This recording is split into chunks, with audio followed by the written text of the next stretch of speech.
Heart beat scan ఒక్క second లోనే world class 640 slide CT scan ఇప్పుడు మీ విస్టా ఇమేజింగ్ బంజారా హిల్స్ లో. హైడ్రాని కూనంనేని సాంబశివరావు గారు డ్రాగన్గా అభివర్ణిస్తున్నారు. ఒక్కొక్కరు దానికి ఒక్కొక్క పేరు పెట్టి అది ఒక డైవర్షన్ కోసం లేకుంటే బెదిరింపులకు భయపెట్టడానికో వాడుతున్నారు అనేది యాక్చువల్గా ఎందుకు వచ్చింది సడన్గా హైడ్రా ఇప్పుడు తెర మీదకి? గుడ్, ఒక మంచి చర్చను లేవదీసినారు. అంటే ముందుగా మనం ఈ చర్చలోకి వెళ్ళే ముందు రేవంత్ రెడ్డిని నిజంగానే అభినందించాలి. ఎందుకంటే ఈ మహానగరాన్ని ఒక నరక కూపంగా మార్చేసినటువంటి ఆక్రమణదారులను నిజంగానే భయపెట్టినా బెదిరించినా ఇంకొకటి చేసినా తప్పేం లేదు, కూల్ చేసినా కూడా తప్పేం లేదు. ఎందుకంటే హైదరాబాద్ నిర్మాణమైంది లేదా హైదరాబాద్కు ఉన్నటువంటి స్వభావమే సిటీ ఆఫ్ లేక్స్ అనేవాళ్ళు. కొన్ని 2500 చెరువుల గొలుసుకట్టు చెరువుల సమాహారంలాగా హైదరాబాద్ ప్రతి అడుగున ఒక కొలను ఉండేటువంటిది. అడుగడుగున గుడి ఉంది అన్నట్టు హైదరాబాద్లో అడుగడుగున ఒక కొలను, అడుగడుగున ఒక చెరువు, అడుగడుగున ఒక కుంట ఉండి ఇది ఒకదానికొకటి లింక్డ్గా ఉన్నటువంటి ఒక సజీవ జలదృశ్యం హైదరాబాద్. అటువంటి దాన్ని ఒక మురికి కూపంగా మార్చడానికి ఈ చెరువుల దురాక్రమణ అనేటువంటిది కారణమైంది. దాని గురించి మనం తర్వాత చర్చిద్దాం. ఇది హైడ్రానా, లేకపోతే డ్రాగనా, లేకపోతే డైవర్షనా, లేకపోతే ఇంకొకట, ఇవన్నీ రాజకీయ లబ్ధి కోసం మాట్లాడుతున్నటువంటి మాటలు. నిజానికి హైడ్రా అనేది మొట్టమొదటిసారిగా విన్నప్పుడు నాకు మా intermediate 10th class 9th class రోజులు గుర్తొచ్చినాయి. హైడ్రా అనేది ఒక చిన్న జీవి. అవును, ఆ చిన్న జీవి కానీ అన్ని జీవుల కంటే అత్యంత విశిష్టత కలిగినటువంటి జీవి. అంటే కేవలం టెంటకిల్స్, కూరలు, ఒక ట్యూబ్ లాంటి ఒక చిన్న ఆకారంతో ఎటైనా వెళ్ళి దేన్నైనా చంపగలిగేటువంటి, దేన్నైనా కొట్టగలిగేటువంటి జీవి మొదటిది. రెండోది, ఇది చెరువులను ఆక్రమిస్తుంది లేదా మంచినీటి కుంటలను ఆక్రమిస్తుంది, మంచినీటి చెలుమలలో ఉంటుంది. దీన్ని అంటే మంచినీళ్ళలో మాత్రమే, మంచినీటి కుంటల్లో చెరువుల్లో మాత్రమే జీవించేటువంటి ఆవాసం ఉండేటువంటి జీవి. మూడవది, దీనికి పుట్టుక ఉంటుంది తప్ప చావు అనేది ఉండదు. పునరుత్పత్తి అనేది కూడా దాన్ని అదే చీల్చుకొని దాన్ని అదే ముక్కలు చేసుకొని ఇంకొక జీవిగా, అంటే మనకి పాతకాలంలో మన పురాణాలలో ఎట్లాగైతే ఒక తల పోతే ఇంకొక తల వచ్చి అతుక్కుంటుందో అట్లా బాడీలోంచి ఒక భాగం దిగిపోతే మళ్ళీ ఆ భాగానికి టెంటకిల్స్, ఆ భాగానికి నోరు, ఆ భాగానికి కళ్ళు, అట్లా ఉండేటువంటి ఒక విచిత్రమైన జీవి. బహుశా జీవులలో మరణము లేని జీవి ఏదైతుంటే అది హైడ్రా. ఈ పేరు విన్నప్పుడు నిజంగానే ఇది భలే పెట్టినారు ఎవరో, దాని పెద్ద అది అబ్జర్వేషన్ కూడా కలవదు, అంటే పర్ఫెక్ట్గా మ్యాచ్ ఏం కాదు. బట్ కావాల్సుకునే వాళ్ళు హైడ్రా అనేటువంటి పేరుని చూస్ చేసుకున్నారు. ఈ హైడ్రా నిజంగానే చెరువులను ఆక్రమించుకుంటుంది కాబట్టి చెరువులను ఆక్రమించుకున్నటువంటి వాళ్ళ మీదనే దీన్ని గురిపెట్టినారు. ఫైన్. ఇది కొన్నిసార్లు మీకు కక్ష సాధింపులాగానో, కొన్నిసార్లు రాజకీయ దీనికోసమో అనిపించవచ్చు, తప్పేం లేదు. కానీ రేవంత్ రెడ్డి గారు, ముఖ్యమంత్రి గారు క్లియర్గా కొన్ని విషయాలు 2-3 రోజుల నుంచి ఆయన లీక్ చేసుకుంటూ వస్తున్నారు. ఏదో పిచ్చాపాటిగా మీడియాతో మాట్లాడేటప్పుడు ఇంకొకటి చెప్తున్నారు. ఆ చెప్తున్నటువంటి విషయాలను గమనించినప్పుడు, లేదా దానికి అధికారిగా నియమితులైనటువంటి రంగనాథ్ గారు ఓవర్ హైప్ చేస్తూ మాట్లాడుతున్నటువంటి మాటలు విన్నప్పుడు కానీ, అంటే ఎప్పుడైనా ఆఫీసర్లు నిజానికి లో ప్రొఫైల్గా ఉంటారు, ఉండాలి కూడా. ఎందుకంటే ఇటువంటి డిసిషన్స్లో పొలిటీషియన్స్ ఎటు టర్న్ అవుతారో తెలియదు. కానీ రంగనాథ్ గారు చాలా ఓవర్ హైప్. అసలు నాకు ఆశ్చర్యం వేస్తుంది, ఆయన రోజుకు 10 ఛానళ్ళతో మాట్లాడుతున్నాడు, యూట్యూబ్లను కూడా ప్రామాణికంగా తీసుకుంటున్నాడు, యూట్యూబ్ ఛానళ్ళల్లో పెద్ద పెద్ద ప్రసంగాలు చేస్తున్నాడు, ఎవరిని వదలమని చెప్తున్నాడు. జనరల్గా ఆఫీసర్ చెప్పకూడదు, ఎవరిని వదలో నీ చేతిలో ఉండదు. ఎందుకంటే ఈ హైడ్రా కమిటీ చైర్మన్ ఎవరు? HYDRAA committee chairman chief minister. అసలు హైడ్రాకు చట్టబద్ధత ఉందా అనేటువంటి చర్చ మీ మాటలతో స్టార్ట్ అవుతున్నది. దాని గురించి కూడా మాట్లాడు. మొత్తానికి ఇవాళ హైదరాబాద్లో ఒక సంచలనం క్రియేట్ చేయడానికి, ఒక సెన్సేషన్ క్రియేట్ చేయడానికి, అదేవిధంగా మీరు అంటున్నట్టుగా కొందరిని భయపెట్టడానికి, కొందరిని బెదిరించడానికి, భయపెట్టడం, బెదిరించడం, మిమ్మల్ని నన్ను ఎవడు భయపెట్టలేడు, ఎవరు బెదిరించలేరు. ఎవరైతే ఆక్రమించుకున్నారో వాళ్ళందరూ భయపెడతారు. అది అక్కినే నాగార్జున అయ్యొచ్చు, లేకపోతే ఇంకోలా అయ్యొచ్చు. ఆక్రమణదారులు చివరికి తిరుపతి రెడ్డి అయ్యవచ్చు. ఎందుకంటే నేను రేవంత్ రెడ్డి గారు స్పష్టంగా చెప్తున్నారు, నా తమ్ముడైనా, నా అన్నైనా, ఇంకోలైనా, నా కుటుంబ సభ్యులైనా కూడా నేను హైడ్రాను పంపిస్తాను, దాన్ని వెనక్కి తగ్గేటువంటి సమస్యలు. నిన్న మొన్న అటువంటి లెటర్లు వెళ్ళడము, అటువంటి ఉత్తర్వులు వెళ్ళడం జరిగింది. కాబట్టి ఈ నేపథ్యంలో మనం ఖచ్చితంగా ఈ ముఖ్యమంత్రి తీసుకున్నటువంటి చర్యను ఖచ్చితంగా సమర్థించాలి. ఖచ్చితంగా ఇది కొనసాగేటట్టుగా చూడాలి. ఖచ్చితంగా ఈ పోలీస్ వారి మధ్యలో ఆపేసి రేవంత్ రెడ్డి అర్ధాంతరంగా నిష్క్రమించకుండా కాపాడగలగాలి అనేటువంటి అభిప్రాయం అయితే నాకు చాలా స్పష్టంగా ఉంది. ఇకపోతే రెండవది, అసలు ఈ ఆక్రమణలకు కారణం ఎవరు? నిజంగానే ఇది కక్ష సాధింపుతో చేస్తున్నారా? కక్ష సాధింపుతో చేస్తున్నారు అని అంటే అసలు ఆక్రమణ లేని చోటికి పోయి హల్చల్ చేస్తే ఇది కక్ష సాధింపు కోసం, బెదిరించడం కోసం అని అనుకోవచ్చు. అక్కినేని నాగార్జున గారు తన ఇన్కన్వెన్షన్ సెంటర్ని చెరువులో కట్టినాడు అనేటువంటిది గతంలోనే ఎస్టాబ్లిష్ అయినటువంటి వాస్తవం. దాంట్లో 2.5 ఎకరాలో 2 ఎకరాలో చెరువు శిఖం భూమి ఉంది, ఎఫ్టీఎల్లో ఉంది అని గతంలో ఇచ్చినటువంటి నివేదికలు, మ్యాపులు చూస్తే మనకు అర్థమవుతుంది. సరే, దాని మీద కోర్టు కేసు ఉందా, కోర్టు ఏమన్నా దాన్ని స్టే ఇచ్చిందా అని అంటే అది కోర్టులకు ఉన్నటువంటి అంశం. ఇప్పుడు కూల్చేసి కూడా 3 రోజులు అయింది, 4 రోజులు అయింది, కోర్టులు ఏమి జోక్యం చేసుకోవు. ఇప్పుడు అయిపోయింది, దాన్ని నిలమట్టం చేసినారు. అయితే ఇది న్యాయము అన్యాయము ఎంతవరకు అనే చర్చలోకి పోకపోతే ఇది ఒక భయాన్ని అయితే క్రియేట్ చేసింది. నాగార్జున లాంటి వాళ్ళనే కొట్టేసినారు అనేటువంటి భయం అయితే ఇవాళ ఆక్రమణదారులందరిలో కలిగింది. అన్యాపదేశంగా రంగనాథ్ గారు కూడా అదే చెప్తున్నారు, మేము భయం క్రియేట్ చేస్తాం, భయంతో అవగాహన వస్తుంది. ఇది పోలీస్ నైజం. పోలీసులకు ఉండేటువంటి ఏంటంటే ఒక ఎన్కౌంటర్ చేస్తాం, ఎన్కౌంటర్ తోటి ఒక భయం వస్తుంది. భయం వస్తే ఎవరు నక్సలైట్లకు అన్నం పెట్టరు, సో దాంతో సెటరేట్ అయిపోతుంది. అట్లాగే సారా బట్టీలు కాల్చే వాళ్ళను వెళ్ళి వాళ్ళను ఒకసారి ధ్వంసం చేసి అందరిని పీడే యాక్ట్ పెట్టేసి ఇంకొకటి చేసేస్తే భయం వస్తుంది. భయం అంటే నేను అంటున్నా, భయంలోంచి మాత్రమే న్యాయం రాదు, అవగాహనతో కూడా న్యాయం వస్తుంది, చట్ట పరిధిలో పనిచేయడం వల్ల కూడా న్యాయం వస్తుంది. సరే, ఆ చర్చలోకి మనం పోకపోతే ఇప్పటి వరకు అయితే హైదరాబాద్లో ఒక భయం అయితే ఇవాళ ఆవరించింది. హైడ్రా అనేది ఎట్లాగైతే హైడ్రాకున్న ఇంకొక లక్షణం ఏంటంటే అది ఎటైనా పోతుంది, ఎటు అయినా పోగలిగే ఒకే జీవి హైడ్రా. అమీబా, హైడ్రా రెండు వాటికి దిశ సంబంధం లేదు. మనిషి ముందుకైనా నడుస్తాడు, జాగ్రత్త వెనకైనా నడుస్తాడు. ఇటు సైడ్కి ఈ యాంగిల్లో నడవడం అనేది 360 అది సాధ్యం కాదు. హైడ్రా 360 డిగ్రీస్లో ఏ యాంగిల్లోనైనా నడవగలుగుతుంది. అంటే అది వెనకకైనా రాగలుగుతుంది, ముందుకైనా పోగలుగుతుంది. కాబట్టి ఇది ఒకంతకైతే ఇప్పటి వరకు ఉన్నటువంటి దీంట్లో ఇది మంచిది. కానీ 3-4 అంశాలు ప్రధానంగా బయటకు వస్తున్నాయి. ఒకటి, దీనికి ఉన్న చట్టబద్ధత ఏమిటి అంటే నిజంగానైతే ఇప్పుడున్నటువంటి దాంట్లో హైడ్రా కొత్తది అనుకుంటున్నారు. హైడ్రా కొత్తది కాదు. హైడ్రా పోలీస్ అనుకుంటున్నారు. హైడ్రా పోలీస్ కాదు, మున్సిపల్ యాక్ట్, జిహెచ్ఎంసీ యాక్ట్. అది కూడా ఆల్ మున్సిపాలిటీస్కి జనరల్ యాక్ట్ కాదు. అది greater Hyderabad municipal MCH act ఒరిజినల్గా, municipal corporation of Hyderabad act. ఆ తర్వాత జిహెచ్ఎంసీ యాక్ట్ అయిన తర్వాత జిహెచ్ఎంసీ యాక్ట్లో ఎన్ఫోర్స్మెంట్ అండ్ విజిలెన్స్ సెల్ అనేటువంటిది ఒకటి ఉంది. Hyderabad municipal corporation enforcement and vigilance cell. ఈ ఎన్ఫోర్స్మెంట్ విజిలెన్స్ సెల్ అనేది మున్సిపల్ అడ్మినిస్ట్రేషన్లో భాగం. కాకపోతే దీనిలో ఎన్ఫోర్స్మెంట్ విజిలెన్స్ అని అంటే పోలీస్ కావాలి కాబట్టి అందులో పోలీసులను తీసుకొని చేస్తుండేవాళ్ళు. గతంలో కూడా చాలామంది పోలీసు డిఎస్పీ స్థాయి అధికారులు, ఎస్పీ స్థాయి అధికారులు, సిఐల స్థాయి అధికారులు ఆ ఎన్ఫోర్స్మెంట్లో ఉంటారు. ప్రతి మున్సిపల్ అడ్మినిస్ట్రేషన్ ఉంటారు. ఈవెన్ జిహెచ్ఎంసీ తర్వాత ఉన్నది ఏంటి హెచ్ఎండిఏ. హెచ్ఎండిఏలో కూడా అటువంటి ఒక సెల్ ఉంటుంది. దాని కూడా ఒక డిఎస్పీ స్థాయి అధికారి, దాని కూడా ఇన్ఛార్జ్గా ఉంటాడు. అటువంటిది చట్టబద్ధంగా మున్సిపల్ యాక్ట్ ప్రకారం ఏర్పడినటువంటి బాడీ. దాన్నే పేరు మార్చినారు. ఆ ఎన్ఫోర్స్మెంట్ సెల్లే, విజిలెన్స్ అండ్ ఎన్ఫోర్స్మెంట్ సెల్లే ఇప్పుడు హైడ్రా లాగా దానికి పేరు మార్చిన తప్ప. కాబట్టి దీనికి చట్టబద్ధత ఉందని అనుకోవాలి డెఫినెట్గా. కానీ ఇంతకంటే మెరుగైనటువంటి వ్యవస్థను ఏర్పాటు చేసి ఉండొచ్చు కదా.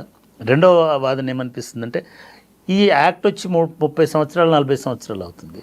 హైడ్రా ఇప్పుడే ఎందుకు నిద్రలేచింది, హైడ్రా ఇప్పుడే ఎందుకు వచ్చింది? నేనేమంటున్నానంటే ఈ 30 ఏళ్ళు నిద్రపోయినందుకు బాధపడాలా, ఇప్పుడు వచ్చినందుకు మనకి ఇప్పుడు నేను కష్టం, నిద్రపోయి నష్టం వచ్చినందుకు అవుతుంది. నిందించాలా?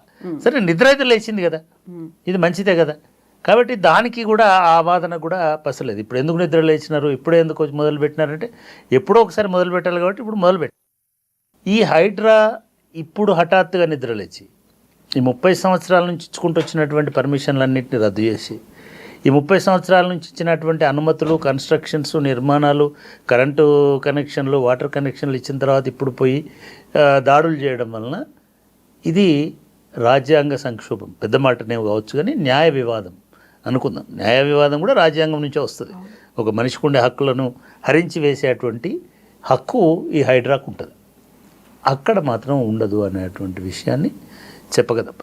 ఎందుకంటే మీ ప్రభుత్వమే ఈ ఇల్లు కట్టుకోవడానికి పర్మిషన్ ఇచ్చింది, మీ ప్రభుత్వమే దానికి కరెంటు కనెక్షన్ ఇచ్చింది, మీ ప్రభుత్వమే దానికి, ఇదే మున్సిపాలిటీ ఏ విజిలెన్స్ అయితే భాగమైందో, ఏ హైడ్రా అయితే జిహెచ్ఎంసీలో భాగమో, అదే మున్సిపల్ కార్పొరేషను అన్ని రకాల అనుమతులు ఇచ్చిన తర్వాత ఒక సామాన్యుడు కట్టుకున్నాడు అనుకోండి.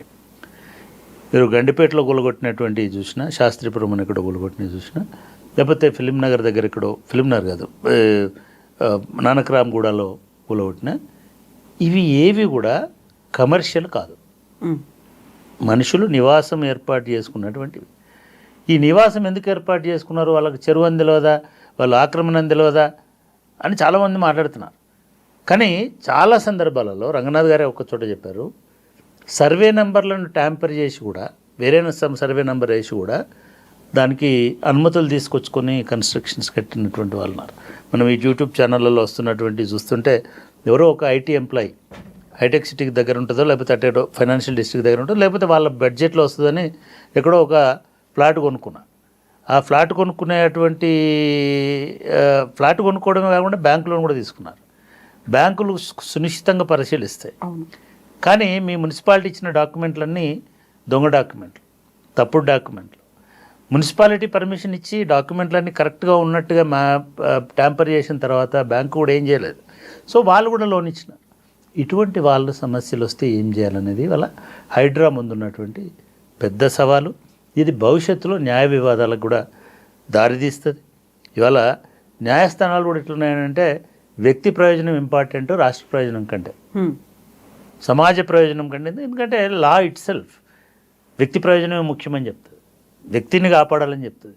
కానీ ఆ వ్యక్తి వలన సామాజిక ప్రయోజనాలు దెబ్బతింటున్నాయి, ఆ వ్యక్తి వలన ఎన్విరాన్మెంట్ దెబ్బతింటుంది, ఆ వ్యక్తి వలన జీవ వైవిధ్యం దెబ్బతింటుంది, అనేక జీవులు నాశనం అవుతున్నాయి అనేటువంటి అంశాన్ని కోర్టులు పెద్దగా పట్టించుకో.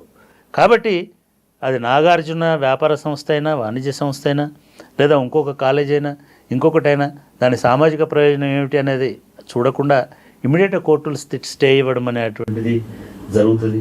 కోర్టుల ఇంటర్వెన్షన్ అనేది జరుగుతుంది. ఏ సంస్థ కూడా కోర్టుల జోక్యానికి అతీతం కాదు. రాజ్యాంగ సంస్థ అయినా సరే కోర్టుల జోక్యం అనేది తప్పనిసరి అవుతుంది. దీనివలన కొంత ఏమైనా గ్యాప్ వస్తుందేమో చెప్పలేము. ఇది రెండవ అంశం ఈ హైడ్రా విషయంలో. సో ఇప్పుడు ప్రధానంగా వినిపిస్తుంది ఇంకొక వాదన కూడా, ఎందుకు బయ్యర్ల మీద పడ్డారు, బిల్డర్ల మీద పడలేదు అనేది. ఎవరైతే లేఅవుట్లు చేస్తున్నారో వాళ్ళని ఎందుకు ఈ రియల్టర్లు వాళ్ళని ఏమీ అనట్లేదు, కేవలం కొనుక్కున్నారు, వాళ్ళు లోన్ తీసి పెట్టుకున్నారు, వెళ్ళి ఆ ఇల్లు కూల్చేస్తున్నారు అనేది ఒక వాదన వినిపిస్తోంది. దీంతో పాటుగా అసలు చెరువులు అనేవి విపరీతంగా కబ్జా అయిపోయాయి. మీరు చెప్పినట్టుగా లేక్ సిటీ ఆఫ్ హైదరాబాద్ అది కూడా మారిపోయి ఇప్పటికీ మిగిలిపోయినవి ఏమైనా ఉంటే 60% కూడా లేవు మిగిలిపోయిన చెరువుల్లో కూడా, ఎంక్రోచ్మెంట్లు అన్ని పోయిన తర్వాత. అసలు ఆద్యులు ఎవరు అనుకోవాలి దీనికి, ఎందుకు? అంటే ఇది చాలా మంచి ప్రశ్న. చాలా ఇప్పుడు మాట్లాడుతున్నట్టుగా బయటకు వస్తున్నట్టుగా ఏదో హైడ్రా వస్తుంది కాబట్టి చప్పట్లు కొడదాం, ఇదే సమాజము రేపు నిజంగానే హైడ్రా కనుక ఇప్పుడు ఇంకా మీరు అన్నట్టుగా బయర్ల దాకా పోయినారు కొన్ని చోట్ల, బడా బయర్లు అనుకుందాం. రేపు హైడ్రా మాదాపూర్ వైపు వస్తాయి, రేపు హైడ్రా సఫిల్గూడ వైపు వస్తాయి, రేపు హైడ్రా యూసఫ్గూడ వైపు వస్తాయి, రేపు హైడ్రా ఇది మసబ్ ట్యాంక్ వైపు వస్తాయి. ఇదే చప్పర్లు కొడుతున్న వాళ్ళు తిరగబడతారు. ఎందుకంటే మీరు అన్నట్టుగా పేదలు ఉన్నారు అక్కడ, మధ్యతరగతి బయ్యర్లు ఉన్నారు. కానీ న్యాయంగా ధర్మంగా బయ్యర్లు అయినా సరే చెరువును ఆక్రమిస్తే అది శిక్షార్హమైనటువంటి నేరమని సుప్రీంకోర్టు కూడా చెప్పింది. వాళ్ళకు నోటీసులు ఇవ్వాల్సిన అవసరం లేదని కూడా చెప్పింది. కొనేటప్పుడే విజ్ఞత ఉండాలని చెప్పింది. కానీ హైదరాబాదు ఏది కూడా లేఅవుట్ తోటి వచ్చినటువంటి ఆక్యుపెన్సీ కాదు ఇది. వితౌట్ లేఅవుట్స్ మున్సిపల్ ఆఫీసర్స్ కుమ్మక్కైపోయి బిల్డర్లు, చిన్న చితక బిల్డర్లు ఉండొచ్చు, మెగా బిల్డర్లు ఉండొచ్చు, బడా బిల్డర్లు ఉండొచ్చు, వాళ్ళు అమ్ముకున్నారు, వెళ్ళిపోయినారు. బిల్డర్ బాధ్యత ఆక్యుపెన్సీ సర్టిఫికేట్ వచ్చేదాకానే ఉంటుంది. కొనుక్కున్నవాడి బాధ్యతనే జీవితకాలం ఉంటుంది. Home is not for builder, home is for buyer. Buyer నివసిస్తాడు కాబట్టి బయ్యర్ బాధ్యతనే. ఇది నిర్దాక్షిణ్యమైనటువంటి నిజం. కాబట్టి కొనేటప్పుడే జాగ్రత్త పడి ఉండాల్సిందే అనేటువంటిది మొదటి వాదన. రెండవ వాదన హౌసింగ్ రైట్స్లో మళ్ళీ నేను కొనుక్కున్నాను, ఈ గవర్నమెంట్ సర్టిఫై చేసింది, ఈ బ్యాంకు లోన్ ఇచ్చింది, నేను బాధ్యున్నట్లు అవుతా. అప్పుడు ఎవరైతారు బాధ్యులు? బిల్డర్ కాదు, దానికి పర్మిషన్ ఇచ్చినటువంటి మున్సిపల్ ఆఫీసర్ అవుతాడు, సర్వేయర్ అవుతాడు, టౌన్ ప్లానింగ్ ఆఫీసర్ అవుతాడు, టౌన్ ప్లానింగ్ సూపర్వైజర్ అవుతాడు, టౌన్ ప్లానింగ్ ఎవరైతే చీఫ్ టౌన్ ప్లానర్ ఎవరు ఉన్నారో ఆయన అవుతాడు. చివరికి ఎవరు అవుతారు? ప్రభుత్వం బాధ్యత వహిస్తుంది. అంటే రేవంత్ రెడ్డి పులి మీద స్వారీ చేస్తారు అని నేను ఒక ట్వీట్ చేస్తే చాలామంది చాలా రకాల రియాక్ట్ అయినారు. ఈ పులి ఏమిటంటే పులి హైడ్రా కాదు, పులి ప్రభుత్వమే. ప్రభుత్వమే ఈ మొత్తము దుర్మార్గాలకు కారణమై ఇవాళ ప్రభుత్వమే మళ్ళీ దాన్ని మేము అంతమొందిస్తామని అనడానికి పోతున్నది. నేను దీన్ని కొంచెం డీటెయిల్లో కూడా చెప్తాను. ఇప్పుడు ప్రభుత్వమే అన్నారు, ఈ ప్రభుత్వం వచ్చి 9 నెలలు కూడా కాలేదు. అంతకుముందు చేసిన ప్రభుత్వం ఎప్పుడైనా సరే ఒకటి మనం గమనించాల్సింది ఏంటంటే, అన్ఫార్చునేట్లీ మీ ప్రభుత్వం మన ప్రభుత్వం అనుకుంటున్నారు, కానీ ఎప్పుడైనా ప్రభుత్వం ఒకటే. ప్రభుత్వాన్ని నడిపించే స్వారీ చేసేవాడు మారతాడు తప్ప పులి మాత్రం ఒకటే. ఆ పులి మీదనే కూర్చుంటారు ఎవరైనా సరే. ఇవాళ మీ ప్రభుత్వం అట్లా చేసింది, మా ప్రభుత్వం గులగొడుతుందని అనడం అనేది తప్పు. మీ ప్రభుత్వం చేసిన దానికి మీ ప్రభుత్వాన్ని పరిపాలించిన రాజకీయ నాయకులకు బాధ్యత కాదు. రూల్స్ని ప్రొటెక్ట్ చేయడానికి భారతదేశంలో డాక్టర్ బాబాసాహెబ్ అంబేద్కర్ ఇటువంటి కుక్కమూతి పుందలు రేపు రాజ్యాంగాధికారంలోకి వస్తాయి, వాళ్ళు ప్రధానులు అవుతారు, ముఖ్యమంత్రులు అవుతారు, పాలకులు అవుతారు. కాబట్టి స్వతంత్రంగా రాజ్యాంగం ప్రకారం, శాసనాల ప్రకారం, రూల్ ప్రకారం నడిచేటువంటి బ్యూరోక్రసీ అనేటువంటి ఒక సెకండ్ పిల్లర్ని ప్రతిష్ఠింపజేసినాడు. ఓన్లీ పొలిటికల్ లీడర్సే రూలర్స్ కాదు భారతదేశంలో. అన్ఫార్చునేట్లీ అనుకుంటున్నారు. చంద్రశేఖరరావు, కేసీఆర్ నేనే రూలర్ అనుకుంటాడు. రేవంత్ రెడ్డి గారు నేనే రూలర్ అని ఆయన కూడా గట్టిగా కూర్చొని ఉంటాడు. రూలర్స్ మీరు కాదు, మీరు రూల్ మేకింగ్ మాత్రమే చేస్తారు. రూల్ అడ్మినిస్ట్రేషన్ రంగనాథ్ చేస్తారు. రూల్ అడ్మినిస్ట్రేషన్ ఇంకొక పోలీస్ ఆఫీసర్ చేస్తాడు, ఇంకొక చీఫ్ సెక్రటరీ చేస్తాడు. అది ప్రభుత్వం. ఎవరైతే ప్రభుత్వం ఇంకో రెండవ లక్షణం చెప్తా, ప్రభుత్వం శాశ్వతమైనది, 5 సంవత్సరాల కోసం ఉండే ప్రభుత్వం కాదు. పార్టీ 5 సంవత్సరాల కోసం ఉంటుంది. ఆ పార్టీ 5 సంవత్సరాల అధికారంలో ఉండొచ్చు, 10 ఉండొచ్చు, గెలిచినంత కాలం ఉండొచ్చు. కానీ ప్రభుత్వం అనేది ఒక కంటిన్యూటీ. తెలంగాణ ప్రభుత్వమే, గత ప్రభుత్వమైనా తెలంగాణ, కేసీఆర్ సొంత ఆస్తి కాదు, కేసీఆర్ ప్రభుత్వం అంటారు అందరూ. కేసీఆర్ వాళ్ళ చింతమడక ప్రభుత్వం అదేమన్నా రాచరికమా? అది ఇదేమో రేవంత్ రెడ్డి ప్రభుత్వమా? ఇదేమన్నా కొండారెడ్డిపల్లి రెడ్డితనమా? కాదు కదా. Government is government. కాకుంటే పార్టీల వారీగా చూసుకున్నప్పుడు అదంతా టీఆర్ఎస్, బీఆర్ఎస్. నేను మళ్ళీ అదే చెప్తున్నా, పార్టీల వారీగా ప్రభుత్వాలు ఉండవు దయచేసి. పార్టీల వారి ప్రభుత్వం, తెలంగాణ ప్రభుత్వము అనే రాజముద్ర ఏదైతే ఉంటుందో దట్ ఈజ్ గవర్నమెంట్. అక్కడ ఎవరున్నారు? రేవంత్ రెడ్డి గారు ఉన్నారా, లేదా కేసీఆర్ గారు ఉన్నారా, లేకపోతే ఇంకొక ఆయన ఉన్నాడా? ఇది కాదు. వాళ్ళ నరేంద్ర మోడీ ప్రభుత్వం భారత ప్రభుత్వం. అది నరేంద్ర మోడీ సొంత గుజరాతీ ప్రభుత్వం కాదు, అది భారత ప్రభుత్వం, భారత ప్రధాని ఆయన. అట్లా రేవంత్ రెడ్డి గారు తెలంగాణ ముఖ్యమంత్రి, కేసీఆర్ గారు తెలంగాణ ముఖ్యమంత్రి గతంలో. సో ఇది ప్రభుత్వం. ఈ ప్రభుత్వ విధానం అనేటువంటిదే ప్రామాణికత అడ్మినిస్ట్రేషన్కి. ఇందాక చెప్పా, మున్సిపల్ యాక్ట్లో ఉన్నది కాబట్టి హైడ్రా మాట వినాల. మున్సిపల్ యాక్ట్లో విజిలెన్స్ చేయమని ఉంది, అదేవిధంగా ఎన్ఫోర్స్మెంట్ చేయమని ఉంది, కూలగొట్టమని కూడా ఉంది. కాబట్టి కూలగొడతారు. ఇక్కడ ప్రభుత్వముకు వర్సెస్ ప్రజలకు గొడవ వస్తుంది రేపు. ఎప్పుడు ప్రాబ్లం అవుతుందంటే, ఇవాళ నేను చూశాను, దుర్గం చెరువులో కట్టుకున్నటువంటి చాలామందికి నోటీసులు ఇచ్చారు. కావూర్ హిల్స్లో చాలామందికి నోటీస్. నిజంగా కూడా నేను మన వ్యూవర్స్కి అర్థం అవ్వడానికి ఈ దుర్గం చెరువు, కావూర్ హిల్స్, జూబ్లీ హిల్స్లో ఉన్న చెరువుల గురించి ఒక చిన్న ఇది చెప్తాను. నేను హైదరాబాద్లో ఆంధ్రజ్యోతిలో పనిచేస్తున్నటువంటి కాలం అంటే 88, 87, 86, 87 నుంచి 90 మధ్య కాలంలో ఆంధ్రజ్యోతి అంటే పంజాగుట్ట చౌరస్తా వరకే రోడ్డు. పంజాగుట్ట చౌరస్తా నుంచి ఆ శ్మశాన వాటిక నుంచి director road number 1 Banjara hills అని అక్కినే నాగేశ్వరరావు వాళ్ళ ఇల్లు ఉండేది. నాగేశ్వరరావు గారి ఇల్లు, అదేవిధంగా సుబ్బరామరెడ్డి గారి ఇల్లు, ఎలీట్ ఇళ్ళన్నీ ఆ బంజారా హిల్స్ ఆ ఒక్క రోడ్లో రోడ్ నెంబర్ 1లో ఉండేటి. ఆ నుంచి మిగతా రోడ్స్ వచ్చేటి. ఇప్పుడు road number 3 plus Jubilee hills అప్పటికి లేదు. ఆ టైంలో ఒక మిత్రుడు జయహింద్ రెడ్డి గారని, ఆయన జర్నలిస్టే. ఆయన ఇక్కడ కూడా ప్లాట్లు ఉన్నాయి, పేద మధ్యతరగతి జర్నలిస్టులకు ప్లాట్లు అమ్ముతున్నారు, కొనడమే. ఆయన ఒక రియల్ ఎస్టేట్ ఏదో చేసినాడు, వచ్చాడు. ఒక మెటడోర్ బ్లూ కలర్ వ్యాన్లో బయలుదేరి 1 గంట అరగంట ప్రయాణం చేస్తే మాకు అప్పటికి చెక్ పోస్ట్ ఏరియా, ఇంకా అప్పటికి జూబ్లీ హిల్స్ ఇదంతా ఫామ్ కాదు, ఇదంతా వచ్చింది. తర్వాత మనకి ఈ పెద్దమ్మ గుడి అదంతా ఒక చిన్న బండ్లబాట, అది మాదాపూర్ అనే ఊరికి పోయే దారి. అది ఆ దారిలో వెనక మధ్యలో సగం మంది దిగి వచ్చేసిన. నేను అప్పటి స్టూడెంట్ను ప్లస్ జర్నలిస్ట్ని కూడా, నేను పెద్ద నాకు ఆసక్తి లేదు, ఓరియంటేషన్ లేదు. కానీ చాలామంది నా మిత్రులు పోయినారు. 42 రూపాయలు 45 రూపాయల గజం కొనుక్కున్నా. మేము అక్కడ ఎందుకు దిగి మధ్యలో వచ్చినామంటే అది ఒక పెద్ద అడవి, చెరువు. ఆ చెరువే దుర్గం చెరువు. ఆ చెరువు అవతల ఈ ప్లాట్లు ఉన్నాయి. ఇప్పుడు హైటెక్ సిటీకి మాదాపూర్కు మధ్యలో పత్రికా నగర్ అని ఉంది, అదే ప్లేసు. అది మొత్తం ఒక బురద, ఒక పెద్ద చెరువు శిఖం అంటాం కదా, చెరువు శిఖం లాంటి ఏరియా. నా డౌట్ ఇప్పటికీ ఎవరైనా రంగనాథ్ గారు చెప్పినట్టు, లేదా పొంగులేటి శ్రీనివాసరెడ్డి అనే రెవెన్యూ మినిస్టర్ ఉన్నాడు మనకి, ఆయన కొత్త టేప్ పట్టుకొని రండి కొలవండి అంటున్నాడు. నిజంగానే కొత్త టేప్ పట్టుకొని కొలిస్తే హైటెక్ సిటీ కూడా చెరువు శిఖంలో ఉంటుందని నాకు గట్ ఫీలింగ్. నాకు చాలా పెద్ద ఇది ఉంది. అది కూడా చెరువులనే కట్టినారు. ఎందుకంటే అదంతా దుర్గం చెరువుకు సంబంధించి. మీరు సింపుల్గా అండి, నేను ఆ కాలంలో చూసిన చెరువు అది. నేను చెప్తుంది 40 సంవత్సరాల కింద, 30 సంవత్సరాలు 32 సంవత్సరాల కింద 1994లో మా యూనివర్సిటీ కరెక్ట్ దుర్గం చెరువు దగ్గర షిఫ్ట్ అయింది. అక్కడ మా యూనివర్సిటీకి 50 ఎకరాల 52 ఎకరాల స్థలం ఇచ్చినారు. మేము అక్కడికి వచ్చేటప్పటికి దారి లేదు. మా వైస్ ఛాన్సలర్ గారు ప్రొఫెసర్ బషీరుద్దీన్ గారు ఆయనకున్న గుడ్ ఆఫీసెస్ పంచి పేరును ఉపయోగించుకొని ఆయనే రోడ్ నెంబర్ 46 అనే రోడ్ని వేసి వచ్చినాం. మొత్తము అడవి, కొండలు, చెరువు, అది తప్ప వేరే ఇల్లు, నివాసము, గుడిసె ఏది కనబడలే మాకు. అప్పటి చెరువు యొక్క విస్తీర్ణము 156 ఎకరాలు 165 ఎకరాలు దుర్గం చెరువు విస్తీర్ణం. ఆ దుర్గం చెరువు ఒక బ్యూటిఫుల్ న్యాచురల్ లేక్, సహజ సిద్ధమైన చెరువు. ఆ చెరువుకు మత్తడి, తూములు ఇవన్నీ. అది నెక్స్ట్ డౌన్లోకి పోతే మల్కం చెరువు అని మనకి ఇప్పుడు గచ్చిబౌలి ఏరియాలో ఒక చెరువు ఉంటుంది.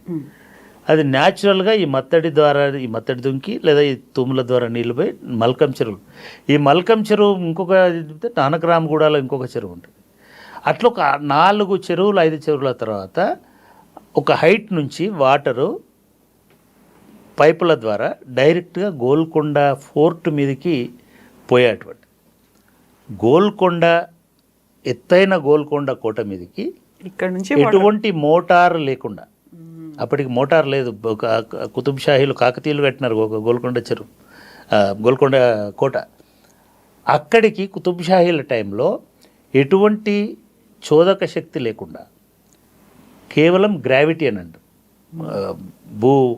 భూమి ఆకర్షణ దీంతో గ్రావిటీతోటి నీళ్లను గోల్కొండ కోట మీదకి తరలించేటువంటి వాళ్ళు మొదటి. ఆ కోట మీదకి నీళ్లు తీసుకుపోయిన తర్వాత గోల్కొండ అనేది అప్పటికి 30,000 జనాభాతో ఉన్నటువంటి ఒక నగరం. ఆ నగరానికి నీళ్లు సరఫరా చేసేటువంటి వాళ్ళు. ఇదే దుర్గం చెరువు నుంచి కాలువల ద్వారా, ఇదే మల్కం చెరువు నుంచి కాలువల ద్వారా మీరు ఇప్పటికీ కూడా ఈ టోలీ చౌకీ ఏరియాలో చూడొచ్చు, మంచినీటి కాలువ అని రాసి ఉంటుంది. ఆ నాలాస్ అని అంటున్నారు ఇప్పుడు. అసలు హైదరాబాద్ మొత్తము కాలువల ద్వారా నీళ్ళు వస్తే తాగేటువంటి నగరంలాగా నిర్మించినారు. ఇది 1960s 70s దాకా ఈ కాలువల్లో నీళ్లు ప్రవహించినాయి. ఎప్పుడైతే GHMC Hyderabad municipal corporation of Hyderabad MCH అనేది ఏర్పడింది. MCHలో కూడా కాలువల నిర్వహణ విభాగం ఉండేది. కాలువల ద్వారానే నీళ్లు తోడుకునేటువంటిది. అప్ టు ఇవి రాకముందుకు ఈ ఓల్డ్ ఏరియాని చెరువుల ద్వారా, కాలువల ద్వారా నీళ్లు తాగేటువంటి ఇది హైదరాబాద్కు ఉన్నటువంటి బ్యూటీ. ఇదే దుర్గం చెరువు నేను ఇందాక చెప్పినట్టుగా మేము 94లో అంబేద్కర్ ఓపెన్ యూనివర్సిటీ షిఫ్ట్ అయింది. ఒక 10 సంవత్సరాలు మేము గమనిస్తూనే ఉన్నాం. అసలు మా యూనివర్సిటీకి రావాలంటే ఏమీ దారిలేనటువంటి పరిస్థితులు వచ్చినాం. అక్కడికి స్లోగా మాదాపూర్ అనేది ఎక్స్పాండ్ అయింది. నిజంగా కూడా మనము ఈ చెరువుల ఆక్రమణకి మీరు ఇందాక అన్నట్టుగా రాజకీయ పార్టీలను నాయకులను దోషులుగా నిలబెట్టాలనుకుంటే నేను చంద్రబాబు నాయుడుని దోషి నిలబెడతాను. అది హైటెక్ సిటీ కావచ్చు, మాదాపూర్, ఇవన్నీ ప్లాన్ లేనటువంటి విస్తరణలు. ఇంకోటి కూడా గమనించి ఇవన్నిటిని కూడా చెరువుల చుట్టుపక్కలనే మొదలుపెట్టినారు. ఎందుకు మొదలుపెట్టినారంటే చెరువుల చుట్టే ఖాళీ స్థలాలు ఉంటాయి, ప్రభుత్వ స్థలాలు ఉంటాయి. నిజంగానే ప్రభుత్వాలు కనుక ఒక హైటెక్ సిటీనో లేకపోతే ఒక ఇండస్ట్రియల్ కారిడార్నో లేకపోతే ఒక పారిశ్రామిక కేంద్రాన్నో లేదా ఒక మార్కెట్నో ఏదైనా డెవలప్ చేయాలని అనుకుంటే భూసేకరణ చేసి చేయాల్సి ఉంటుంది. కానీ హైదరాబాద్లో ఏం జరిగిందంటే ఎక్కడైతే ఖాళీ స్థలాలు ఉన్నాయో అక్కడ డెవలప్ చేసుకుంటూ పోయినారు. అట్లా ఈ దుర్గం చెరువు పైన ఖాళీ స్థలం ఉంది కాబట్టి అక్కడ ఒక హైటెక్ సిటీ అనే ఒక చిన్న బిల్డింగ్, దానికి వాళ్ళు ఉన్న టెక్నాలజీలో హైటెక్ సిటీ పెద్ద నగరం కాదు, చిన్న బిల్డింగ్ కట్టినారు. ఆ బిల్డింగ్ కట్టి దానిలో ఒక 5,000 మంది పనిచేస్తారు లేదా 10,000 మంది పనిచేస్తారు ఇవన్నీ అని చెప్పారు. కానీ ఏం జరిగింది, ఇమ్మీడియట్గా ఆ చెరువు చుట్టూ కబ్జాలు స్టార్ట్ అయినాయి. చెరువు చుట్టూ బిల్డర్లు వచ్చినారు మీరు చెప్పినట్టు. ఇవాళ నేను వింటే ఆశ్చర్యపోతున్నాను. నేను ఒక నెక్టర్ వ్యాలీ అని ఒక విల్లాస్ ప్రాజెక్ట్ వచ్చింది. దాని తర్వాత ఇంకొక 10 రకాల బిల్డర్లు వచ్చినారు, 50 రకాల అపార్ట్మెంట్లు టవర్లు కట్టినారు. ఇది మొత్తము చెరువును పూర్తిగా ఒక గుర్రపు డెక్క ఆకు ఎట్లాగైతే విస్తరించుకుంటూ ఆక్రమించుకుంటూ పోతుందో ఆ పద్ధతిలో ఇవాళ 165 ఎకరాల 60 ఎకరాల చెరువులో 62 ఎకరాలు మిగిలింది. 100 ఎకరాలు ఇవాళ కబ్జా జరిగి ఉన్నాయి. ఈ కబ్జాలో ఇవాళ జిహెచ్ఎంసీ చెప్తుంది ఇనార్బిట్ మాల్ వచ్చింది, ఒక పెద్ద హ్యూజ్ మాల్. అది మొత్తం ఆ చెరువులోనే ఉందని, చెరువు శిఖంలోనే ఫుల్ ట్యాంక్ లెవెల్ ఉందని చెప్తున్నారు. కేబుల్ బ్రిడ్జ్ వచ్చింది, రోడ్లు వచ్చినాయి, ప్రైవేట్ ప్రాపర్టీస్ వచ్చినాయి. ఇదంతా కూడా కేవలం చంద్రబాబు నాయుడు అక్కడ ఒక తీసుకొచ్చి అక్కడ ఒకటి కట్టడం వలన, అది అక్కడ కాకుండా ఇంకొక మైదాన ప్రాంతంలో కట్టినా ఈ నష్టం జరగకపోయేది. ఇది అక్యూజ్ చేయడం కోసం చెప్పట్లే. నేను ఇంకో ఇన్సిడెంట్ కూడా చెప్తాను. 99లోనో 2009లోనో 10లో రాజశేఖర రెడ్డి గారి కంటే ముందు చంద్రబాబు నాయుడు గారు ఉన్నటువంటి టైంలో విజయరామారావు గారు అని ఒక మినిస్టర్ ఉండేవారు. ఆయన సిబిఐ డైరెక్టర్గా పనిచేసి వచ్చినాడు. ఖైరతాబాద్ నుంచి ఎమ్మెల్యేగా చేసినాడు. ఆయన మినిస్టర్ మున్సిపల్ అడ్మినిస్ట్రేషన్. ఆయన హయాంలో విపరీతమైన ఆ టైంలో విపరీతంగా వర్షాలు పడినాయి. దుర్గం చెరువు ఫుల్ నిండిపోయింది. 3 రోజులు వర్షాలు పడినాయి. మేము 3వ రోజు యూనివర్సిటీకి వస్తే అంతా నీళ్ళతో మునిగిపోయింది. మా యూనివర్సిటీ పెద్ద కొండ మీద హైయెస్ట్ ప్లేస్లో ఉంటుంది కాబట్టి మాకు పెద్ద ఎఫెక్ట్ పడలే. కానీ ఆల్మోస్ట్ మా ల్యాండ్ అంతా కూడా మునిగిపోయింది. మేము చూస్తే అప్పుడే కడుతున్నటువంటి కొన్ని ఇల్లులు ఫస్ట్ ఫ్లోర్ వరకు మునిగిపోయినాయి. అంటే ఇళ్ళల్లోకి నీళ్ళు వచ్చినాయా, చెరువుల్లోకి ఇళ్ళు వచ్చినాయా? చెరువు తన సహజ పరిమాణంతో విస్తరించుకుంటూ వచ్చింది. ట్రస్ట్ మీ, ఒక 500 ఇళ్ళను ఐడెంటిఫై చేసిన మేము గుట్ట మీద నిలబడి ఇది మునిగింది అది మునిగింది ఇది మునిగింది. 500 ఇళ్ళు చెరువులనే కట్టినారు. 500 ఇళ్ళు చెరువులనే కట్టినారు. ఏం చేసినారో తెలుసా? అది ఇంకా వర్షాలు పడుతున్నాయి. రాత్రి 1 గంట కావాలనుకుంటే ఎవరైనా సరే రికార్డ్స్ వెరిఫై చేయొచ్చు. రాత్రి 1 గంటకు మున్సిపల్ మినిస్టర్ ఆదేశంతో వెళ్ళి దుర్గం చెరువు మత్తడిని ఒక లేయర్ తీసేసినారు. మత్తడి అంటే బండ్ ఉంటుంది కదా, ఆ బండ్ని ఒక లేయర్ తొలగించిన. ఎందుకంటే తుమ్మురులోంచి నీళ్ళు వెళ్తున్నా కూడా వరద ఉధృతికి సరిపోవట్లేదు కాబట్టి ఆ level, tank level, full tank లెవెల్ని తగ్గించడం కోసం తీసేసినారు. దీంతో ఈ ఇళ్లలో సగం ఇల్లు వచ్చేసింది. తర్వాత తెలిసింది ఏంటంటే ఆ ఇల్లు కట్టిన బిల్డరు ఆ ఒక మినిస్టర్ గారి సొంత బావగారు, వాళ్ళ సిస్టర్నే ఈయనకి ఇచ్చినారు. అంటే నెక్సెస్ ఎట్లా ఉంటుందంటే ఈ బిల్డర్కు ఈ మినిస్టర్కి సంబంధం ఉంది. ఇది మత్తడి ఇట్లే ఉండడం వలన ట్యాంక్ పరిమాణం అనేది నిర్ధారణ అవుతుంది. అప్పుడు ఇవన్నీ ట్యాంకులో ఉన్నాయని అయితే ఎవడు కొనడు. కాబట్టి మేము మత్తడిని తొలగిస్తామనేటువంటి దశ దాకా ఈ పరిస్థితి పోయింది. ఇది సబ్జెక్ట్ టు వెరిఫికేషన్. కావాలనుకుంటే ఈ చరిత్రలో ఇది జరిగింది.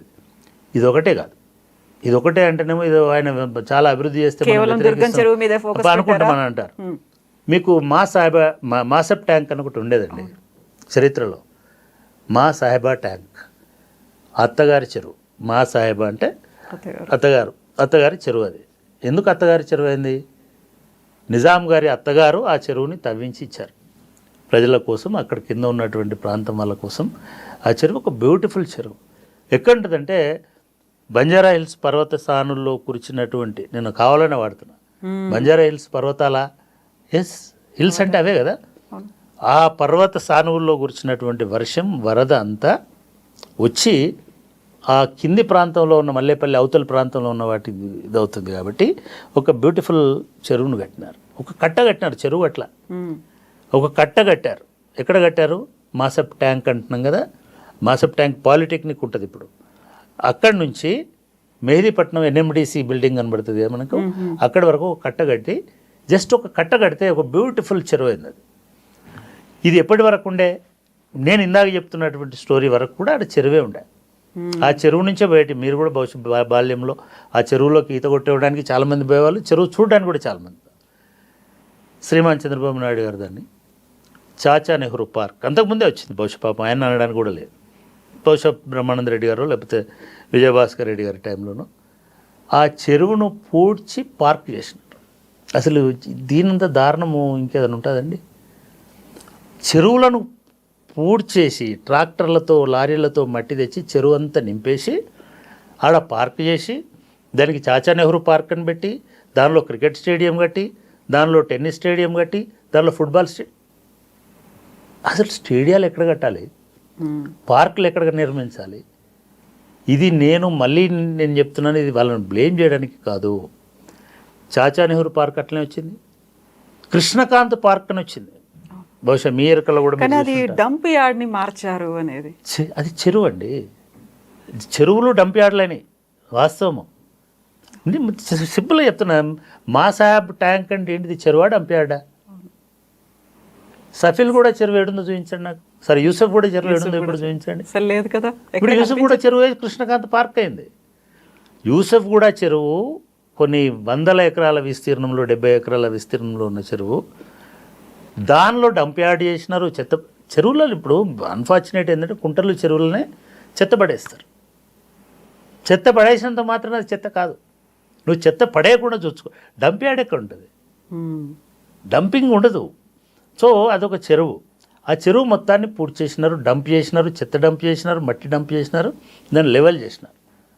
అంటే మీరు చూడండి, ఒక ఎకో సిస్టమ్ని ఎట్లా డ్యామేజ్ చేసింది. గవర్నమెంటే చేసింది, మున్సిపల్ కార్పొరేషన్ చేసింది. ఇట్లా అది యూసఫ్ కూడా చెరువు ఉండొచ్చు. సఫిల్ కూడా అని ఒక పెద్ద చెరువు, 150 ఎకరాల చెరువు, దాన్ని నడిమి చెరువు అనేవాళ్ళు. సఫిల్ కూడా అనేది మల్కాజ్గిరి ఆ ప్రాంతంలో ఉంటుంది. దానిపైన రామకృష్ణపూర్ అని ఒకటి ఉంటుంది, రామకృష్ణపూర్లో ఒక చెరువు ఉంటుంది. అది కూడా గొలుసు కట్టి. హైదరాబాద్లో అన్ని బ్యూటిఫుల్ గొలుసు కట్టి చెరువులు అండి. ఏది దేనికి అది ఇండిపెండెంట్ కాదు. ఒక చెరువు ఉందంటే దానికి పైన ఒకటి, దాని కింద ఒకటి, దాని తర్వాత ఒకటి ఉంటుంది. అందుకే దాన్ని నడిమి చెరువు అనేవారు. చాలా పెద్ద చెరువు, 50 ఎకరాలు, ఇప్పుడే 50 ఎకరాల చెరువు. అది బ్యూటిఫుల్ ఉంటుంది. మీరు గూగుల్లో చూస్తే కూడా ఒక త్రిభుజాకారం లాగా మెరుస్తుంటుంది ఆ చెరువు. దాన్ని అక్కడి నుంచి తీసుకొచ్చి రామకృష్ణపూర్ చెరువుని అది మూసేసి దీన్ని యూసఫ్ కూడా పార్క్ చేసేసిన, సఫిల్ కూడా పార్క్ చేసిన. మీరు ఇప్పుడు సఫిల్ కూడా పోతే పెద్ద గేట్లు పెట్టినారు, గేట్లు పెట్టి లోపలంతా పార్కు, మధ్యలో ఒక చిన్న కొలను. అరే ఇది ఎక్కడి? మీరు ఆ సఫిల్గూడ నుంచి రామకృష్ణ మన అటువైపు పోతుంటే, పైకి వెళ్తుంటే పెద్ద వాల్ ఉంటుంది, ఆ చెరువు కట్ట. అది నిజాం గారి టైంలో కట్టినటువంటి కట్ట. అట్లా మీరాలం చెరువు అయిండొచ్చు, ఇంకోటి అయిండొచ్చు. ఇట్లా కొన్ని వేల చెరువుల నుంచి ఇవాళ ఒక 500 చెరువులు, 600 చెరువులు, ఆ 900 చెరువులలో కూడా 60% ఆక్యుపై చేసినటువంటి చెరువులని తీసుకొచ్చు. ఇదంతా కూడా 85-90 తర్వాత హైదరాబాద్ గ్రోత్ని కనుక మీరు పరిశీలిస్తే 91 నుంచి లేదా 85 తర్వాత నుంచి ఎన్టీ రామారావు గారు రెండోసారి అధికారంలోకి వచ్చిన తర్వాత నుంచి వలసలు అనేటిది విపరీతంగా పెరగడం వలన, వచ్చిన వాళ్ళకి గృహ వసతి లేకపోవడం వలన, వచ్చిన వాళ్ళందరూ ఈ చెరువు శిఖాల మీద భూములు, ఎందుకంటే అదొకటే ప్రైవేట్ గవర్నమెంట్ ల్యాండ్, ఆ ల్యాండ్స్లో స్థిర నివాసాలు ఏర్పాటు చేసుకొని అక్కడే స్థిరపడిపోయి ఉండడం వలన, దాని తర్వాత బిల్డర్లు వచ్చి అక్కడ మల్టిపుల్ టవర్స్ కట్టడం వలన, లేక్ వ్యూ అపార్ట్మెంట్లు అనేవి వచ్చిన తర్వాత మీకు చాలా మంచిగా గుర్తు చేసినారు. రేడియోలో మీరు డ్రైవ్ చేసుకుంటూ వెళ్తున్నప్పుడు సిటీలో రివర్ వ్యూనా అది ఎక్కడ అని ఒక అడ్వర్టైజ్మెంట్ వస్తుంది. అవును, మీరు సిటీలో నమ్మవని తెలుసు, అయినా కూడా సిటీలో రివర్ వ్యూ అంటే మూసీ వ్యూ అండి, ఏదో గోదావరి వ్యూ కృష్ణ వ్యూ కాదు. మీరు మూసీ చుట్టూ ఇప్పుడు రేవంత్ రెడ్డి ఒక్క కాలంలో నిజంగానే ఆయన హైడ్రాతోటి ఫైట్ చేస్తున్నాడు. హైడ్రా గురించి ఇంకొక స్టోరీ కూడా ఉంది. ఈ గ్రీక్ ఈ పురాణాలలో గ్రీకుల జానపద కథలలో ఒక వీరుడిని వింత తలలున్న సముద్రజీవి ఇది చేస్తుంటుంది, దాంతో ఫైట్ చేస్తాడండి. మీరు కృష్ణుడికి వచ్చేసరికి కూడా కృష్ణుడు కాలింది నదిలో దీంతో అనేక తలలున్న పాముతోటి యుద్ధం చేస్తాడు. చివరికి ఆ పాము మీద డాన్స్ చేస్తాడు. ఇట్లాంటి స్టోరీ ఏదో చెప్తుంటారు. అంటే కాళీయమర్దనము అనుకున్నప్పుడు అంటే నిజంగానే ఇది కాళీయమర్దనమే రేవంత్ రెడ్డి చేస్తున్నది. అన్ని తలలు ఉన్నటువంటి పాము ఏం చేస్తుందో తెలియదు. అటువంటి పనిని ఇప్పుడు రేవంత్ రెడ్డి చేస్తున్నాడు.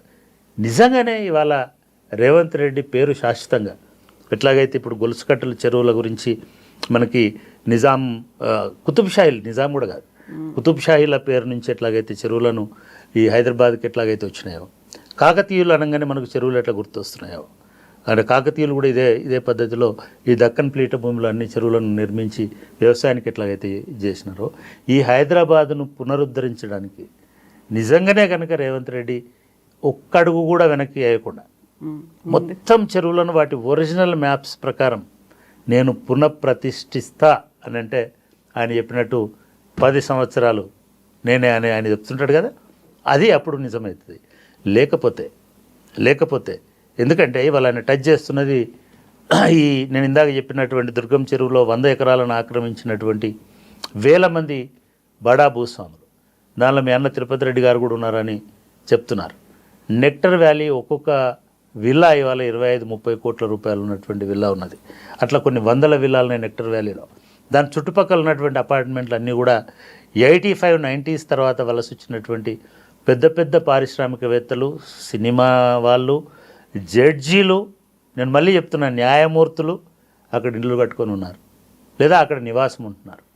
వీళ్ళందరూ వదిలిపెడతారు అని నేను అనుకోవడం లేదు. డెఫినెట్గా మళ్ళీ కోర్టే జోక్యం చేసుకునే అవకాశం ఉంటుంది. ఎందుకంటే ప్రజల హక్కులు పోతున్నాయి కాబట్టి, లేదా వాళ్ళు 30 ఏళ్ళ నుంచి ఉన్నారు కాబట్టి. అంటే 30 ఏళ్ళ నుంచి నువ్వు ఆక్యుపై చేసుకుంటే అది నీదే అని చెప్పే ఒక నీతి మన దేశంలో ఉంటుంది కాబట్టి, మరి వీళ్ళందరూ రేవంత్ రెడ్డిని ఇట్లనే నిలబడినిస్తారా, ఇట్లనే సవారీ చేయనిస్తారా, ఇట్లనే పాతుకొనిస్తారా అనేటువంటిది ఒక పెద్ద సవాల్ అయితే మనం చూడబోతాం. ఆయన నిలబడి ఉంటే, లేదు ఆయననే రాజీ పడిపోయావు, లేకపోతే ఆయనకి కోర్టు ద్వారా ఒక ఉపశమనం వచ్చి ఉంటే అప్పుడు ఇంకొకటి ఇంప్రూవ్ అవుతుంది. అంటే ఇదంతా కేవలం జన్వాడ ఫామ్ హౌస్లో కేసీఆర్ని పెట్టాలి కాబట్టి, కేటీఆర్ని పెట్టాలి కాబట్టి, జన్వాడ ఫామ్ హౌస్లో డ్రోన్ పంపించినందుకు ఆయన అరెస్ట్ చేసి జైల్లో పెట్టినారు కాబట్టి, దానికి ప్రతీకారంగా జన్వాడ ఫామ్ హౌస్ను ఉలగొట్టాలి కాబట్టి ఇదంతా ఒక డ్రామా మొదలుపెట్టినాడని ఇప్పుడు ఎవరైతే ఈ ఛానళ్ళలో అక్కడిక్కడ మాట్లాడుతున్నారో అదే నిజమయ్యేటువంటి ప్రమాదం కూడా ఉంటుంది. కానీ ఇప్పటి వరకు రేవంత్ రెడ్డి గారు 2-3 చాలా ఇండికేషన్స్ అయితే ఏమిస్తున్నారంటే తన పార్టీలో ఉన్నటువంటి అందరి ఫామ్ హౌస్లను కూలగొడతా అని చెప్తున్నాడు. తన ఇంట్లో ఉన్నటువంటి అందరి ఇండ్లను కూడా నేను అవి కనుక అక్రమ నిర్మాణాలు అయితే నేను వదలను, నేనే దగ్గరుండి వాటిని తొలగిస్తా అని చెప్తున్నాను. అట్లా అనుకున్నట్టుగా నిన్న ఆల్రెడీ వాళ్ళ బ్రదర్ ఇంటికి కూడా నోటీస్ ఇచ్చినారు అనేటువంటిది కూడా 54-55 సర్వే నెంబర్లో హౌస్ నెంబర్ అక్కడ వాళ్ళకు కూడా నోటీసులు ఇచ్చినారని చెప్తున్నాను. ఇది జరగాలి. నేను ఒకటే చూడాలనుకుంటున్నాను. నేను రిటైర్ అయినాను, కానీ ఇప్పుడు ఆ దుర్గం చెరువు ఆ గుట్ట మీద నిలబడి దానికి విచిత్రం, ఆ దుర్గం చెరువుని ఒక పర్యాటక కేంద్రం చేసేసిన. ఈ చెరువులు అన్ని పార్కులు న్యాచురల్ ఉండి పర్యాటక కేంద్రం చేయడం పక్కన పెట్టండి. ఇవాళ మీరు రోడ్లు వేసేసినారు, దాంట్లోకి వెళ్ళి దుర్గం చెరువు పక్క నుంచి రోడ్లు వేసేసినారు, ఇనార్బిట్ మాల్ కట్టినారు, ఇంకేదో కట్టినారు, ఆఫీసులు కట్టినారు, ఇవన్నీ వచ్చేసినాయి. ఇవన్నీ క్లియర్ కావాలి. ఇవన్నీ క్లియర్గా అయ్యి మళ్ళీ ఒక అందమైన జలాశయం లాగా, మీకు చాలామందికి తెలుసు, ఈ నగరానికి ఫౌండేషన్ స్టోన్ వేసినప్పుడు కులి ఒక ప్రార్థన చేస్తాడు అల్లాకి. ఈ నగరం, హైదరాబాద్ నగరం అనేది ఒక చెరువులాగా కలకలలాడాలి. ఈ చెరువులో అనేక జాతుల చేప పిల్లలు, అనేక రకాల చేప పిల్లలు సహజీవనం చేయాలి, బతకాలి. ఇది ఒక కలికి తురాయిలాగా మెరవాలి అని ఆయన ఒక ప్రేయర్లో అల్లాను కోరుకుంటాడు. అటువంటి నగరం మళ్ళీ మనం ఈ చెరువులన్నీ క్లీన్ అయిపోయి ఇక్కడ ఆక్రమణలన్నీ తొలగిపోయి ఒరిజినల్ హద్దులు ఎట్లాగైతే మొన్న ఎన్ కన్వెన్షన్ని ఒక 5 నిమిషాలలో కూలగొట్టినారు, ఒక 5 సంవత్సరాలు పడుతుంది. ఒక షెడ్యూల్ పెట్టుకోండి, హైడ్రాకి ఒక చట్టబద్ధతి ఇవ్వండి, చట్టబద్ధతి ఉంది, దాని పరిధి ఎక్స్పాండ్ చేయండి, 111 జీవోని కూడా దానిలో తీసుకురండి పరిధిలోకి. ఇవి మీరు చెప్తున్నారు కదా ఇప్పుడు మొత్తము ఔటర్ రింగ్ రోడ్డు పరిధి చేస్తున్నామని జిహెచ్ఎంసీకి. ఈ ఔటర్ రింగ్ రోడ్డు పరిధి మొత్తము లోపల పరిధి, ఔటర్ రింగ్ రోడ్డు లోపల ఉన్నటువంటి అన్ని గ్రామాలు, అన్ని మున్సిపాలిటీలు, అదేవిధంగా మున్సిపల్ కార్పొరేషను, ఇవన్నిటినీ హైడ్రా పరిధిలోకి తీసుకురావాలనేది మొదటిది. హైడ్రా 1955, 54, 52 ఎప్పటి మ్యాప్ ఉంటే అప్పటి మ్యాప్ దగ్గర పెట్టుకోవాలి. దగ్గర పెట్టుకుని సెటిలైట్ ఇమేజెస్ తీసుకొని మార్క్ చేయాలి. ఇది రెండవది. మూడవది, ఈ మార్క్ చేసిన అన్నింటినీ ఇల్లీగల్ కన్స్ట్రక్షన్స్గా డిక్లేర్ చేయాలి.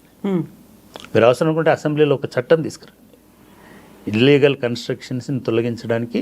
అప్పుడే కోర్టు కూడా మిమ్మల్ని ఏమనడానికి అవకాశం ఉండదు. ఇది అండి. దీంట్లో ఎస్ఎఫ్టీ వైజ్గా కొందరికి పరిహారం ఇవ్వండి, కొందరికి శిక్ష వేయండి, కొందరికి ప్రత్యామ్నాయం చూపించండి, కొందరు అధికారులని ఐడెంటిఫై చేయండి. ఏ అధికారి ఎప్పుడెప్పుడు ఈ పర్మిషన్లు ఎందుకు ఇచ్చినారు, ఇవన్నీ చేయండి. ఇది మూడవది. నాలుగవది, దీనిలో పేదవాళ్ళని ప్రొటెక్ట్ చేయండి, వాళ్ళని షిఫ్ట్ చేయండి, రిహాబిలిటేషన్ చేయండి. దీని పాటలో రిహాబిలిటీ ఆర్ఆర్ ప్యాకేజ్ కూడా తీసుకురండి, నష్టమేం లేదు.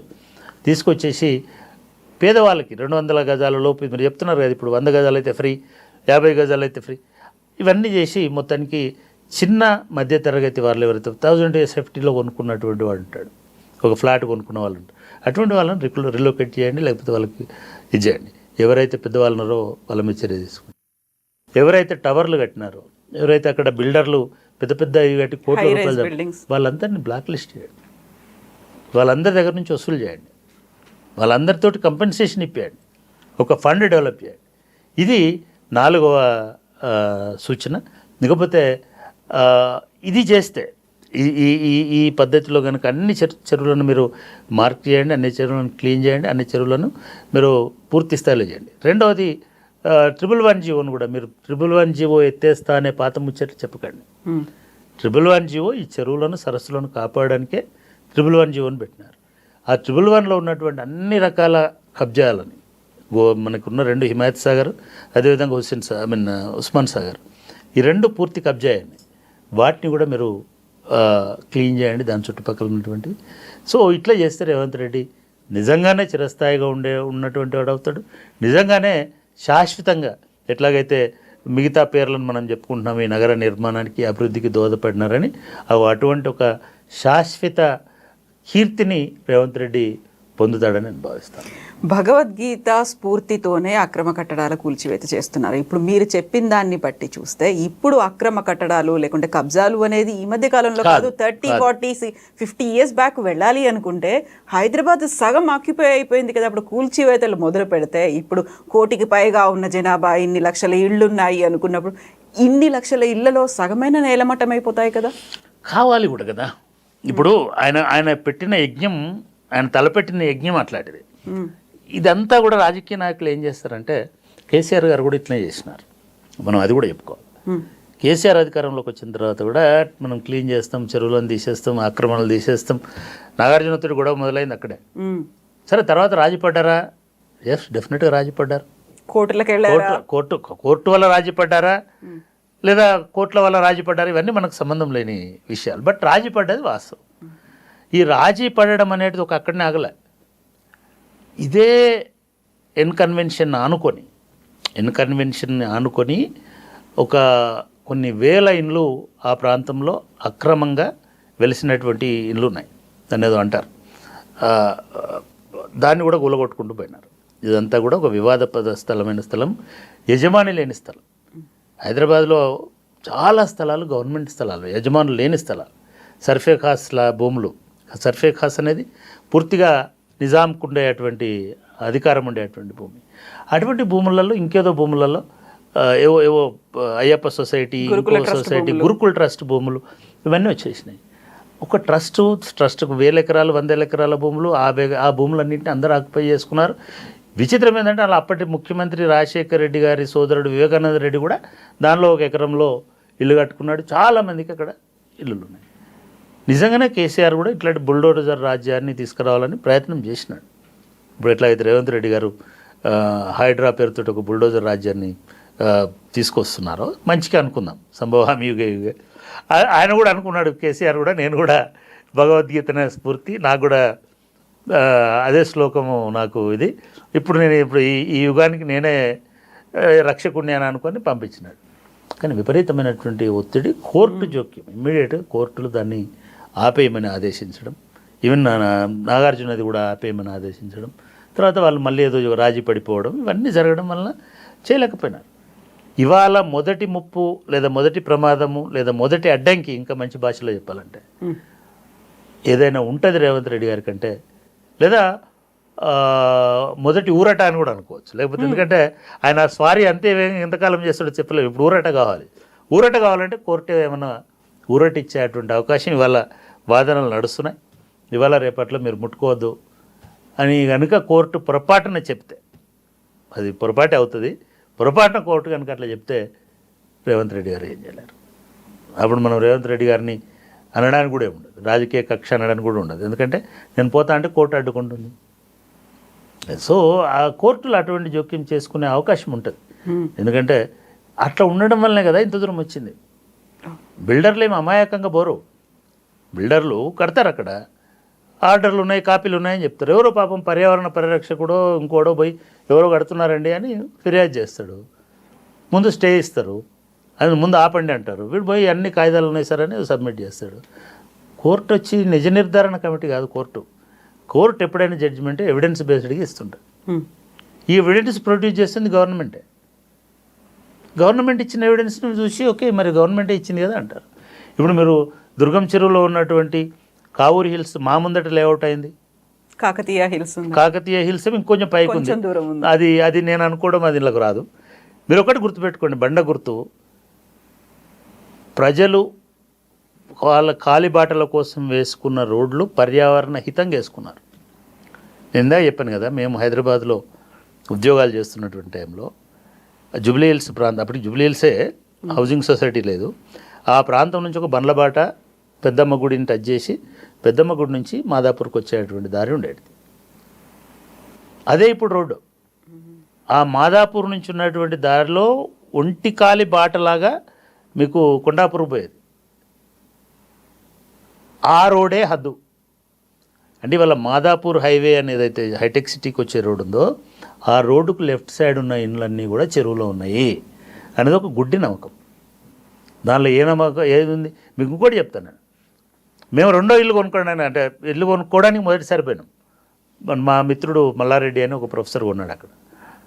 ఆడ విఠలరావు నగర్ అని ఒకటి ఉంటుంది. మేము అక్కడికి పోతే ఆ విఠలరావు నగర్లో కడుతున్నారు ఇల్లు, ఇండిపెండెంట్. మీరు గుర్తుపెట్టుకోండి, 200 గజాల స్థలంలో కట్టిన ఇల్లు 4.5 లక్షల రూపాయలు. ఎప్పుడు ఇది? 94, 96. ఓకే, 96 అంటే 2000 కంటే ముందు. అప్పుడు 96లో 4 లక్షలకి 4.5 లక్షలకి ఇల్లు మేము కూడా కొందామని పోయినాం. డబ్బులు లేవు, సరేలే ట్రస్ట్ మీ అక్కడ నిలబడితే చెరువు కనబడుతుంటుంది. ఆడ మొత్తం వెనకకి చెరువు. అప్పుడు మేము అది కూడా చెరువులో ఇల్లు కట్టుకున్నాం. అంటే చెరువు వెనుక అది విఠలరావు నగర్ అని. ఆ విఠలరావు ఎవరు? మహబూబ్ నగర్ నుంచి 2 సార్లు కాంగ్రెస్ పార్టీ నుంచి ఎంపీగా పోటీ చేసినాడు. పాపం చనిపోయినాడో ఉన్నాడో నాకు గుర్తులేదు. ఒకసారి గెలిచాడు కూడా విఠలరావు గారు. ఆయన లేఅవుట్ అది. ఆ లేఅవుట్లోనే పి నరసింహరావు గారి డాక్టర్ కాలేజీ ఉంది, వాణి గారి ఫైన్ ఆర్ట్స్ కాలేజ్ ఉంది. అంటే చాలా ఇన్స్టిట్యూషన్స్ ఉన్నాయి. అది నేను ఎఫ్టీఆర్లో ఉందా అది నేను మాట్లాడట్లే. బట్ అది చెరువు గట్టు మీద, చెరువు వెనుక అంటాం మన ఊర్లో, చెరువు వెనుక ఉన్నటువంటి భూభాగంలో ఉన్నాయి. అట్లా మీరు అదే కనుక మీరు కులమానంగా ఇప్పుడు మనం చెప్పిన కాలిబాటనే హైవేనే కులమానంగా తీసుకుంటే, మీరు ఆ రోడ్డు మీద వస్తుంటే హైటెక్ సిటీ లెఫ్ట్ ఉంటుందా రైట్ ఉంటుందా? హైటెక్ సిటీ లెఫ్టే ఉంటుంది, చెరువు శిఖం వైపే ఉంటుంది. మీరు ఇప్పుడు ముందు జిహెచ్ఎంసీ చెప్తున్నట్టుగా మీకు ఇనార్బిట్ మాలే చెరువు శిఖమైనప్పుడు హైటెక్ సిటీ ఎందుకు కాదు? సో ఇవన్నీ దానిలోకి వస్తాయి. నిజంగా అయినా సరే నష్టం జరిగినా సరే శుద్ధి జరగాలి అనేటువంటిది నా అభిప్రాయం.